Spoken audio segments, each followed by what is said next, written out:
جب ایسی قوتیں ایک مرتبہ اپنی طاقت ڈسکور کر لیتی ہیں تو وہ پھر اس کا بار بار اظہار کرتی ہیں. وہ اپنے آپ کو سپر ریاست سمجھتے ہیں، اس لیے کہ جی وہ اس کو جب چاہے ڈی اسٹیبلائز کر سکتے ہیں. آپ کو نواز شریف سے جان چھڑانی تھی، اس کو مزید کمزور کرنا تھا، لیکن عمران خان صاحب کے ساتھ تو کوئی ایسا مسئلہ نہیں تھا. وہ تو سیم پیج کی پیداوار تھے. عمران خان ڈٹ گئے تھے. جنرل فیض حمید صاحب جو ہیں وہ ہمارے سیکورٹی امور کے بہت طاقتور کرتا دھرتا ہوتے تھے. اس ایموشنل ایلیمنٹ کو انہوں نے استعمال کیا. جن کو منہ کو خون لگ چکا ہو، جن کو یہ اندازہ ہو کہ یہ جب چاہیں پورے ملک کو سر روک سکتے ہیں اور جس کو چاہے اڑا سکتے ہیں. السلام علیکم نصرت صاحب. Of course T L P کا ذکر آئے گا تو it is a controversial topic, لیکن اب بات وہی ہے سر کہ کانسیکوینسز اب فیس کرنے پڑیں گے اس پارٹی کو یا اس سیٹ اپ کو، موومنٹ کو. دیکھیے یہ کنٹروورشل سبجیکٹ تو ہے اور بڑا نازک بھی ہے، اور اس پہ بات کرتے ہوئے بھی لوگوں احتیاط سے کام لینا پڑتا ہے. آپ کو دا ویری فیکٹ کہ آپ کو احتیاط سے کام لینا پڑتا ہے اور آپ سہمے بات کرتے ہیں، دس اٹ سیلف شوز کہ کہیں نہ کہیں تو اس جماعت میں گڑبڑ ہے. بنیادی بات یہ ہے کہ میرے جیسا گناہ گار ترین شخص بھی، میں تو اس ہستی کا نام ہی نہیں لے سکتا جن کے نام پر آپ ساری سیاست کر رہے تھے، آئی مین ٹی ایل پی والے. ان کا اپنا لقب جو ہے وہ رحمت للعالمین ہے، رحمت للمسلمین نہیں. یعنی وہ مسلمانوں کے لیے رحمت نہیں کہلائے جاتے، پوری عالمین کے لیے. اور ان کا اپنی ذات بامبارک کا رویہ یہ تھا کہ ان پہ ایک بدبخت عورت جو ہے وہ کوڑا پھینکا کرتی تھی، تو 2-3 دن اس نے کوڑا نہیں پھینکا تو انہوں نے پوچھا کہ بھی وہ کیا ہوا آج، تو پتہ چلا وہ بیمار ہے، تو وہ اس کی عیادت کو چلے گئے. اب اس ہستی کا نام لے کر میں آپ کو قتل کرنا شروع کر دوں تو جب چاہے میں سڑک پر آ جاؤں، تو یہ جتھے بندی، احتجاج، غصے میں آنا، اشتعال میں آنا، کوئی اس کی کوئی وجہ ہوتی ہے نا. کوئی ایسے ہی مثلا جیسے، تو انہوں نے بدقسمتی ہے کہ جب یہ پہلی مرتبہ یہ میدان عمل میں آئے تو اس وقت ہماری جو کچھ نادیدہ قوتیں ہوتی ہیں جن کے ہاتھ اس ملک کے سیاسی منظرنامے کو تشکیل دینے کے لیے کافی قوت اور طاقت ہے، ان کو سوٹ کر رہے تھے. تو نتیجہ یہ ہوا کہ انہوں نے راولپنڈی اور فیض آباد کا، اسلام آباد کا سارا جو روابط تھے وہ ناممکن بنا دیا، بند کر دیا.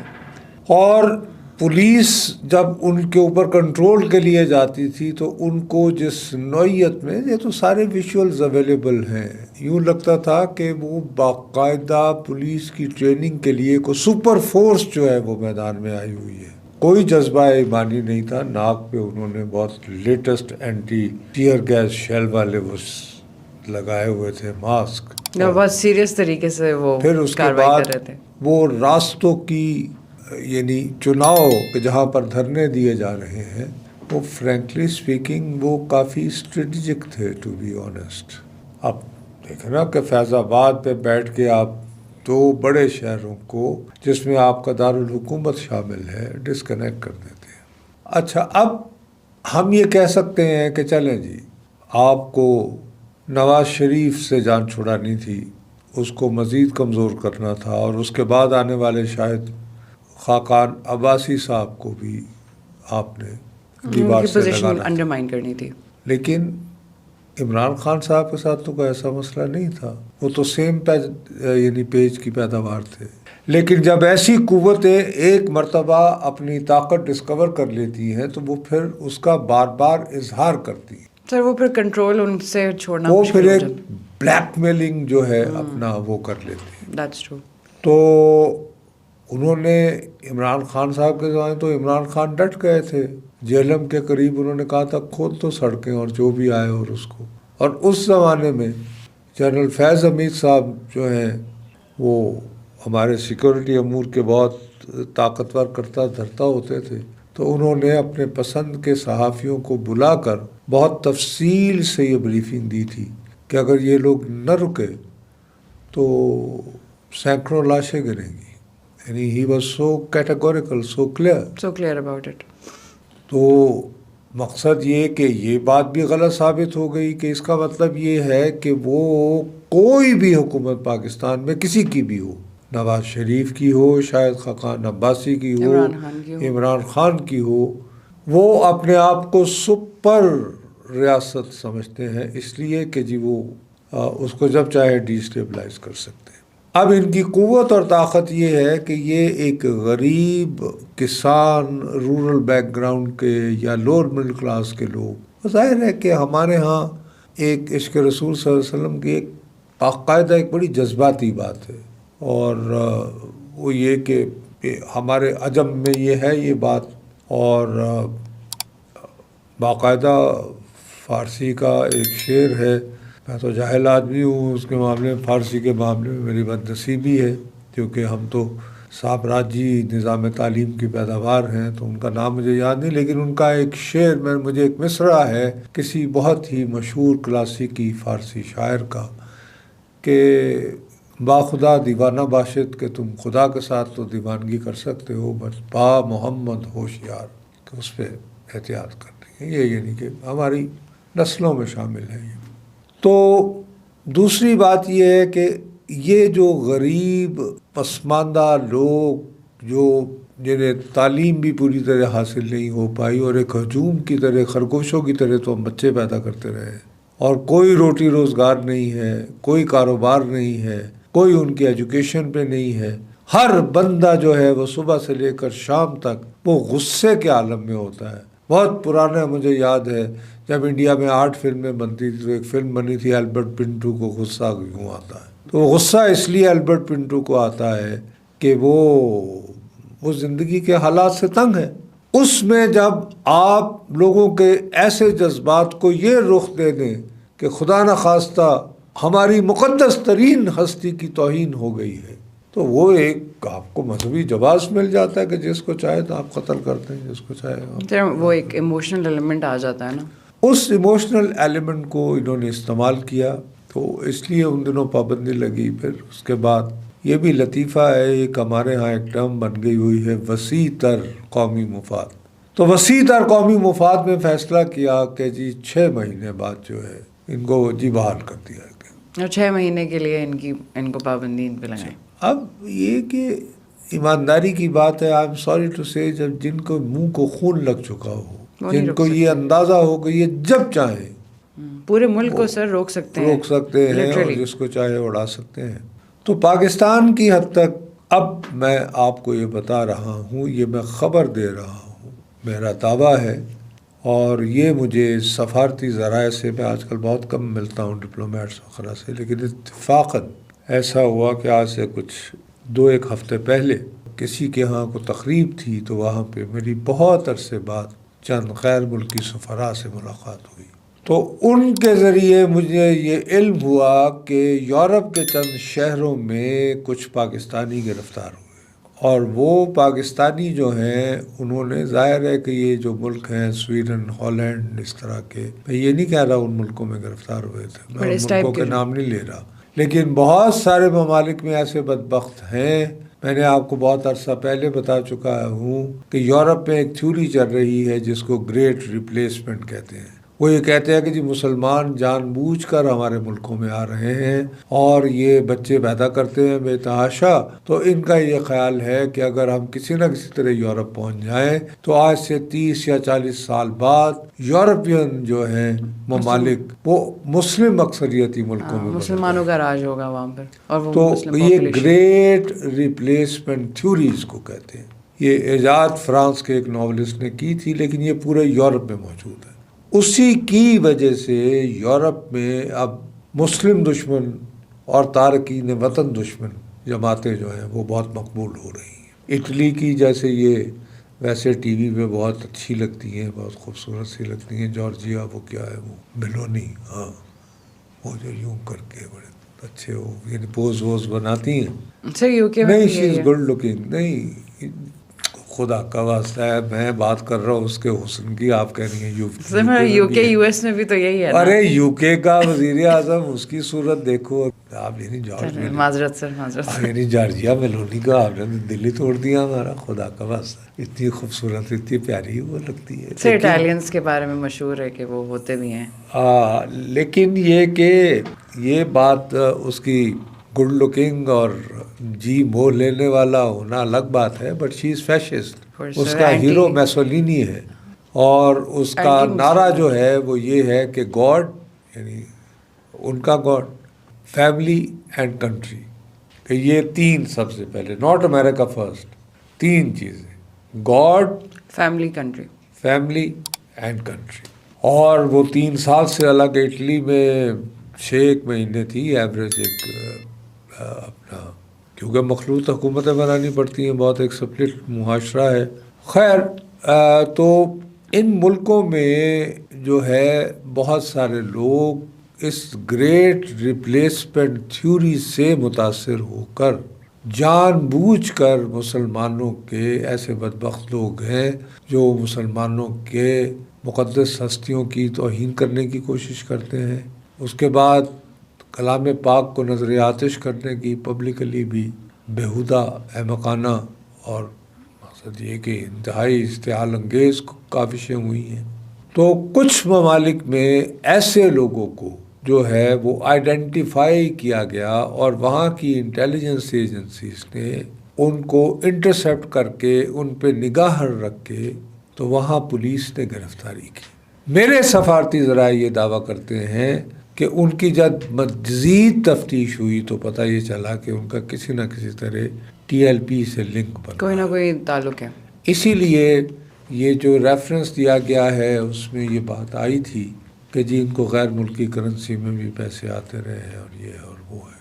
اور ساؤتھ افریقہ میں بھی کچھ اس طرح کے واقعات ایک دو ہوئے ہیں، جنوبی افریقہ میں بھی.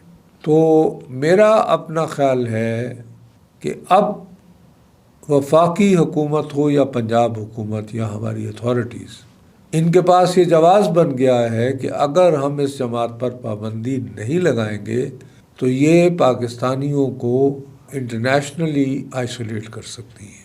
مثلا کہ پاکستانیوں کو پہلے ہی بہت ناجائز وجوہات کی بنا پر خام خواہ کا ویزا دینے سے انکار کر دیا یہ ٹی ایل پی والی چیز اور زیادہ اس چیز کو اور اگر فرض کیا کہ ٹی ایل پی کا یہ ڈیمینشن جو ہے، اگر یہ بھی کیا نام سے ایک واقعی ایک ریالٹی کی صورت اختیار کر لیتی تو پھر تو پاکستانیوں کے لیے بہت ہی مشکل ہو جاتا. اور دوسری طرف عالم یہ ہے کہ ہم یہاں پر تو نوجوانوں کے لیے ایسے جابز اور ماحول کریٹ کرنے میں ناکام ہو رہے ہیں کہ وہ یہی رہنا پسند کریں، اس ملک میں رہنا پسند کریں. وہ چاہتے ہیں یار کہیں بھی باہر مل جائے.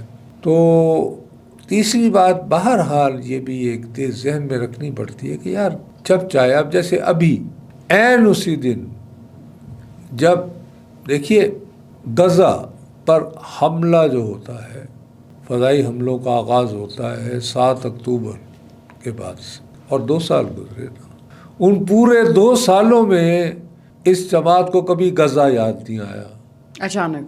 اور جس دن تھوڑا سا امن ہوتا ہے، غزہ تباہ برباد ہو گیا ہے، وہاں پہ 70,000 کے قریب بیچارے نان کامبیننٹ، جن کی اکثریت خواتین، ڈسپلیسمنٹ نہیں تھی، جان سے گئے ہیں، بچے بھوک سے مرے ہیں.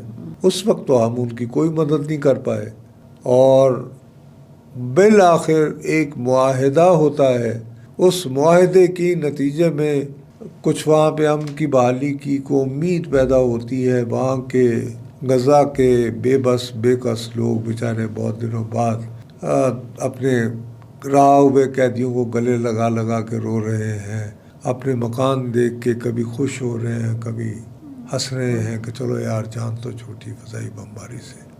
اس موقع پر جب کہ غزہ میں صحیح معنوں میں 2 سالوں تک بے آسرا اسرائیلی بمباری کے اوپر بیچارے، آپ اور آپ کہتے ہیں کہ جی اب ہم ان کے ساتھ یکجہتی کے لیے اور سر اسلام آباد مارچ کریں گے. یار کے بعد اسلام آباد کا ہمسایہ ہے غزہ, تو آپ میری کہ خام خواہ کا ایک صورتحال کو خراب ہی کرنا چاہ رہے تھے نا. تو اس حوالے سے انفارچونیٹلی کچھ واقعات ہوئے ہیں, لیکن میں یہ سمجھتا ہوں کہ ہمیں یہ بات تسلیم کرنی چاہیے کہ پاکستان کے حکمران پاکستان میں صحافت کی ساکھ کو اپنی جہالتوں کی وجہ سے تباہ کر رہے ہیں. میں جو بات ابھی کر رہا ہوں, مجھے یہ بات مین اسٹریم میڈیا پر اگر آج سے 8-10 دن پہلے کہنے کی اجازت دی گئی ہوتی تو میں لوگوں کو سمجھاتا, میں سوال اٹھاتا, بھئی بولتا تو میں نا, شکل میری آتی, جان میری خطرے میں پڑتی نا. اور جب میں اس کے لیے تیار تھا تو آپ مجھے کہہ رہے تھے کہ جی اگنور کریں. تو جب پانی سر سے گزر رہا ہوتا ہے, آپ فیصلہ کرتے ہیں, تو اب اس دوران جو ہے جب ایک خلا پیدا ہوگا تو اس میں وہ یہ کہیں گے کہ یہ بڑی باتیں کر رہا ہے. اس وقت تو بولا نہیں, اب انہیں تو یاد نہیں ہے جب خادم حسن رضوی صاحب مرحوم انہوں نے جب یہ فیض آباد پہ دھرنا دیا ہوا تھا تو میں اس وقت ایک ٹی وی پہ اینکر ہوتا تھا, میں وہاں پہ لائیو کال لیتا تھا. میں نے کھول دی تھی, میں کہا یہ کیا ہو رہا ہے. اور مجھے سب سے زیادہ کالز جو ہیں وہ خواتین کی آئی تھی, گھریلو خواتین کی. وہ کہتی تھی ہمارے بچوں نے اسکول جانا ہوتا ہے, کوئی بیمار ہو جائے ہمیں سمجھ نہیں آتی کیا کرے, دفتر آنا جانا, ہمارے میاں جاتے ہیں ہمیں پتہ نہیں ہوتا گھر لوٹیں گے یا نہیں لوٹیں. آخر میں آ کے تو سر نقصان ہی لوگوں کا. تو وہ جب میں نے کیا تو بہت سارے لوگ, ارے صاحب آپ کے تو یہ وہ, میں کہا یار اب کیا کریں. میں نے کہا یہ لوگوں کے جذبات تھے بھائی, آپ مجھے کیوں ہم روک رہے تھے. خیر اس کی سزا پھر بھگتتے ہیں بعد میں, جب آپ 3-3.5-4 سال تک جب آپ ٹی وی سے غائب ہوتے ہیں تو پھر اس کے نتائج تو ہوتے ہیں بہرحال. تو وہ کوئی ایسی بات نہیں, اب کیا اس زندگی میں رکھا ہوا ہے, گزار لی جو گزارنی تھی. تو ہم تو اب بھی تیار ہیں بھائی کہ, لیکن اب کہیں جا کر وہ بات ہو رہی ہے. اور ابھی بھی let's be very honest, article 17(2) کے تحت آرٹیکل 15 دنوں کے اندر وفاقی حکومت ایک ریفرنس جو ہے دائر کرے گی, اس میں شہادتیں دے. اور مجھے امید ہے, اور اگر امید نہیں ہے تو میں مطالبہ کرتا ہوں کہ ان کے بارے میں غیر ممالک سے جو رپورٹ آ رہی تھی وہ بھی سپریم کورٹ کے روبرو رکھی جائیں اور ان کیمرہ سیشن میں نہ رکھی جائیں, اس کو پبلک کیا جائے, جو پبلک کیا جائے, یس, تاکہ عام نوجوان کو یہ احساس ہو کہ ان کی وجہ سے پاکستان کے پاسپورٹ کو اور مزید کتنی ذلت ہمارا مقدر ہو. ایسا یہ کوئی چھوٹی موٹی بات نہیں ہے, اس کو سیریسلی لینا. اور میرا اپنا خیال ہے کہ جو شواہد وغیرہ موجود ہیں ان کی روشنی میں سپریم کورٹ کے لیے, اور فرض کیجیے اگر تحریک لبیک پاکستان والے واقعتاً محفوظ ہیں تو وہ کوئی غریب جماعت تو نہیں ہے, ان کے وسائل تو بہت زیادہ ہیں, اور کراچی میں تو ان کے بہت ہی چاہنے والے ہیں امیر لوگوں میں.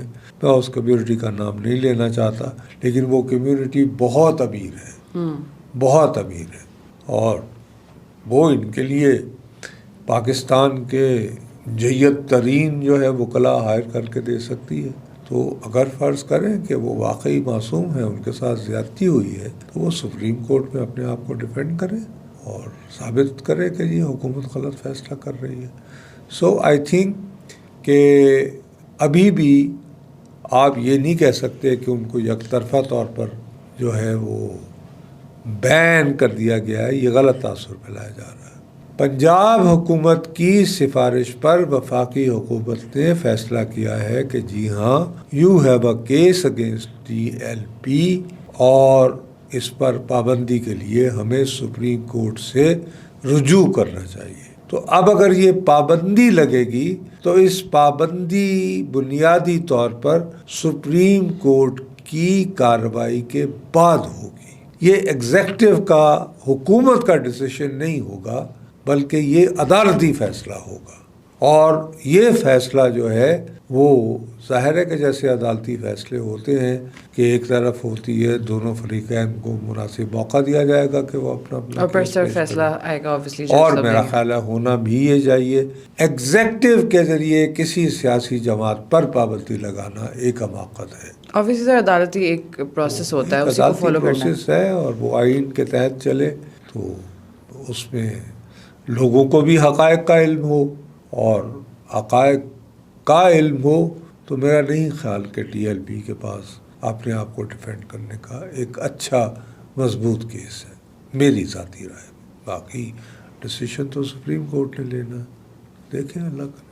بٹ سر وہی بات ہے کہ ابھی ایک پہلا اسٹیپ لیا گیا ہے، بٹ لیٹ سی، ضرورت بن گئی ہے اب یہ پاکستان کے لیے، it's not just a decision. جہاں تک اطلاعات آ رہی ہیں، اور بہرحال یہ جیسے میں نے آپ کو بتایا کہ کیا ان کے ہوتے ہوئے کوئی بھی حکومت ٹک سکتی ہے، دیٹس ٹرو، کیونکہ سر ہم نے یہ پچھلی بھی فیصلہ کر دیکھی ہے لیں ہسٹری۔ استحکام جو consolidate what Pakistan requires at this time very desperately, کوئی سیاسی استحکام جو معاشی استحکام کی بنا بنے، ورنہ تو اگر ہر وقت فساد اور جھگڑے ہی ہونے ہیں تو بس ٹھیک ہے۔ اور سر ٹی ایل پی کا تو ہم نے بات کر لی ہے کہ وہ کتنی آرام سے ڈی اسٹیبلائز کر لیتے ہیں۔ چلے سر، بٹ دیکھتے ہیں پھر سر، اب ضرورت تو یہ ہے، بٹ کتنی لوگ باقی بھی سمجھتے ہیں کہ کتنی ضرورت ہے، وقت کے ساتھ ہی پتہ چلے گا، اور کتنا سیریسلی لیتے ہیں اس چیز کو۔